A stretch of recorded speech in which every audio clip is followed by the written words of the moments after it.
Have you ever been sitting on a plane, maybe staring out the window, and you just get hit with that thought, how does all of this actually work? I mean, you've got hundreds of different systems, right? Navigation, flight controls, engines. How do they all talk to each other so perfectly to keep this giant metal tube safely in the air? Well, it turns out there's a secret, hidden language they all speak, and today we're going to decode it. I mean, that's the multi-million-dollar question, isn't it? A modern jet is basically a flying data center.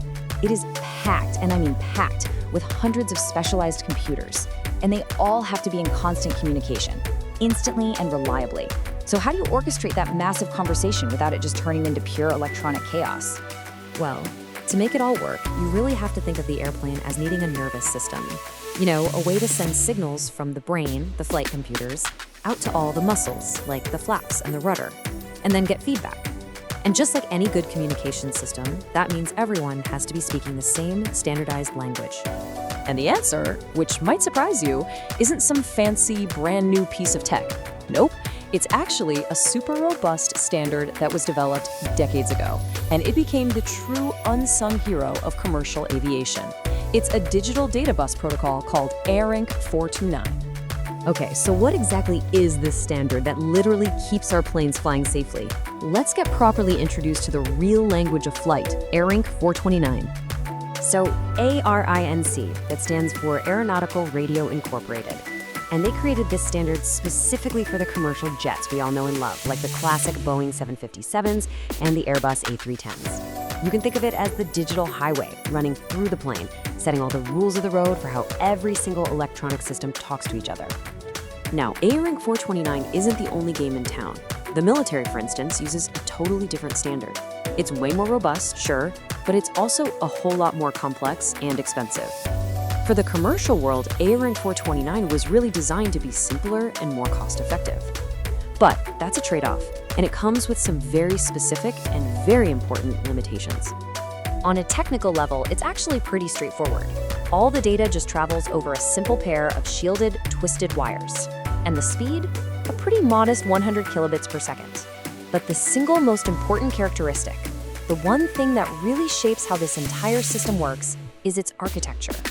It's what's called a simplex system. And that one little detail brings us to the single biggest feature, and you could also call it a limitation, of the entire ARINC-429 bus. The whole thing is designed for a one-way conversation. Simplex. This one word is the absolute key to understanding everything. It means that on any given pair of wires, data can only flow in one direction. It is not and cannot be bidirectional. It's a one-way street, period. So here's how that works in the real world. You've got one component, the transmitter, that does all the talking. The data it's sending travels down the bus, that twisted little pair of wires. And then on the other end, you can have up to 20 different receivers that are all listening. But here's the kicker. They can only listen. They have no way to use that same wire to talk back. I mean, the official standard itself says it best. If one of those receivers needs to send a reply, it has to use a completely different, separate bus. So just keep thinking of it like a city that's full of only one-way streets. Traffic can only ever flow in a single direction on any given road. Okay, so if the data is only flowing in one direction, what does that data actually, look like? How does critical information like altitude or airspeed get packaged up? Well, it all comes down to one single fundamental building block, the 32-bit word. This right here, this is the DNA of aircraft communication. Every single piece of information that gets sent over an ARINC-429 bus is crammed into one of these 32-bit words. The best way to think of it is like a tiny digital postcard. It's got specific sections for the address, the message itself, and even a little digital stamp to make sure it got there without getting smudged. So let's break this postcard down. The first 8 bits are what's called the label. And honestly, this is the most important part for just identifying what's going on. It's basically the subject line of an email. It tells every system that's listening what kind of data is in this message. Is it airspeed? Is it altitude? Maybe engine temperature? The label defines the entire content. Next up, you've got bits 9 and 10. This is the SDI, or the source/destination identifier. Now, this gets used when you have a few similar systems all on the same bus. So, for example, if the plane has 2 GPS receivers, the SDI can say, hey, this message is from GPS number 1, or this one's from GPS number 2. It just helps the receivers filter out the noise and grab the right information. All right, now for the main event, bits 11 all the way through 29. This is where you find the actual data. This is the real message, the whole reason for the postcard in the first place.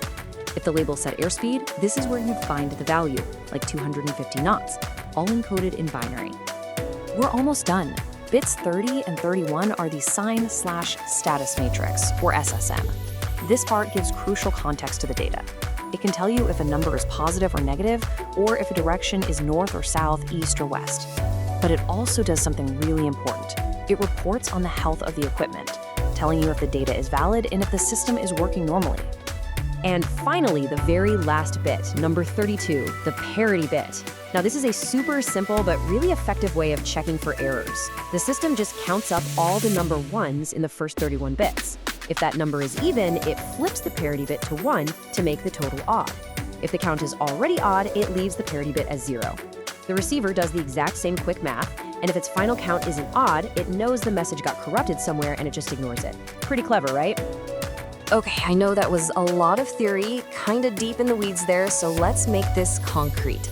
Let's see how this 32-bit word actually works in the real world with a practical example.